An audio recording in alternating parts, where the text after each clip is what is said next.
Hi hello friends. இன்றைக்கி இந்த வீடியோவில் நம்ம என்ன பார்க்க போகிறோம்னு சொல்லிட்டு பார்த்தீங்கன்னா, கானா வினோத் வந்து யாருமே எதிர்பார்க்காத விதமாக கேஷ் பாக்ஸை வந்து எடுத்துகிட்டு எவிக்ட் ஆகி வெளியில் போயிட்டாரு. பட் இது வந்து யாருமே எதிர்பார்க்காத ஒரு ட்விஸ்ட்டு தான்.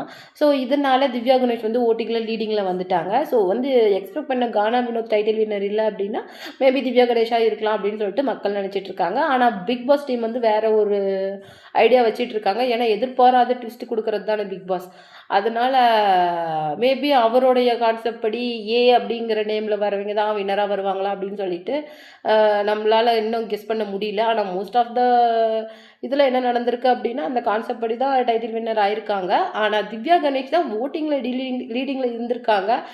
இதே மாதிரி வியானா அப்போது எவிக்டான் அப்போ நடந்த அதே விஷயம், அந்த ஓட்டிங் வந்து ஒர்க் ஆகலை, ஹாட் ஸ்டார் ஓட்டிங் மட்டும்தான் ஒர்க் ஆகுது அப்படிங்கிற பட்சத்தில் இந்த வீக்கெண்ட் வந்து என்ன வேணாலும் நடக்கலாம்.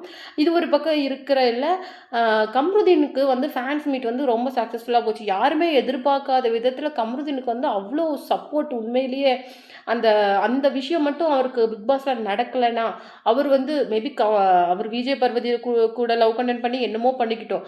ஆனால் சாண்ட்ரா கூட அப்படி ஒரு ஒரு ஹார்ஷான மொமெண்ட் இல்லை அப்படின்னா கம்ருதீன் கண்டிப்பாக வந்து ஒரு டாப் பிளேஸில் வந்திருப்பார். அதில் எந்த மாற்று கருத்தும் கிடையாது. கானா வினோத் வந்து கம்ருதீனுக்கு வந்து ஃபோன் பண்ணி நிறைய பேசியிருக்காங்க. என்னடா அவளை கல்யாணம் பண்ணிட்டியா அப்படின்னு சொல்லிட்டு நிறையா காமெடியாக பேசியிருக்காங்க. ஏன்னா 2 பேருமே க்ளோஸ் ஃப்ரெண்ட்ஸ். அமித் சரி, கானா வினோத்தும் சரி, கமருதீனும் நல்ல க்ளோஸ் ஃப்ரெண்ட்ஸு.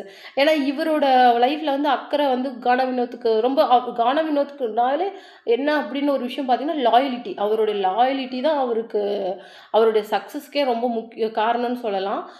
அதே மாதிரி ஒரு கால் வந்து விஜய் பார்வதிக்கும் அவங்க பண்ணி பேசியிருக்காங்க. இதெல்லாம் விடு, இதெல்லாம் ஒரு பெரிய விஷயம் கிடையாது. சாண்ட்ராவை பற்றி எல்லா உண்மையும் எல்லாருக்கும் இப்போ தெரிய ஆரம்பிச்சிருச்சு. எல்லா எக்ஸ் கண்டஸ்டன்ஸும் வந்து கிளின்னு கிழிச்சிட்டு இருக்கிறாங்க. நீ பிக் பாஸ் பார்க்குறியா இல்லையா அப்படின்னு சொல்லிட்டு நிறைய விஷயங்கள் அவர் பேசியிருக்கிறாரு. அதுதான் இப்போ சோஷியல் மீடியாவில் ரொம்ப வைரலாக போயிட்டுருக்கு. அது மட்டும் கிடையாது, உன்னுடைய லைஃப் வந்து இங்கேயோ ஃபுல் ஸ்டாப் கிடையாது, கம்மா போட்டு கண்டினியூ பண்ணு அப்படின்னு சொல்லிட்டு நிறைய சொல்லியிருக்கிறாரு. ஏன்னா அவங்க 2 பேருமே ஒரு பேசிகிட்டு இருக்கும்போது உன்னை பற்றி தப்பாக பேசினா யாருக்குமே ஆங்கர் வரதான் செய்யும். அதை கொஞ்சம் நீங்கள் ஒரு 5 மினிட்ஸ் கண்ட்ரோல் பண்ணியிருந்தீங்கன்னா இன்றைக்கி வந்து நிலைமை தலைகீழாக மாதிரி இருக்கும். ஆனால் நான் அதை தப்பாக பண்ணக்கூடாது அப்படிங்கிறதுனால தான் நான் கேஷ் பாக்ஸ் எடுத்துகிட்டு வெளியில் வந்துட்டேன். எனக்கு என்ன தேவையோ அதை நான் நிறைவேற்றிக்கிட்டு வந்துட்டேன். ஆனால் நான் மக்களை ஏமாற்றிட்டேன் அப்படிங்கிற ஒரு கில்ட் இன்னும் எனக்கு இருக்குது. பட் இந்த ஷோ மூலமாக உனக்கே தெரியும் எனக்கு நிறைய வாய்ப்புகள் இப்போ கிடைக்க ஆரம்பிச்சிருக்குது. எனக்கு அது ரொம்ப சந்தோஷமாக இருக்குது. இதுக்கு மேலே என் லைஃப்பை என்னால் மேலே கொண்டுட்டு வந்துட முடியும். பட் நீ வந்து உனக்கு நிறைய டேலண்ட் இருக்குது, தயவுசெய்து உள்ளேயே இருந்துராத, வெளியில் வா அப்படின்னு சொல்லிட்டு விஜய் பார்வதி கிட்ட நிறைய விஷயங்கள் அவர் பேசியிருக்கிறாரு.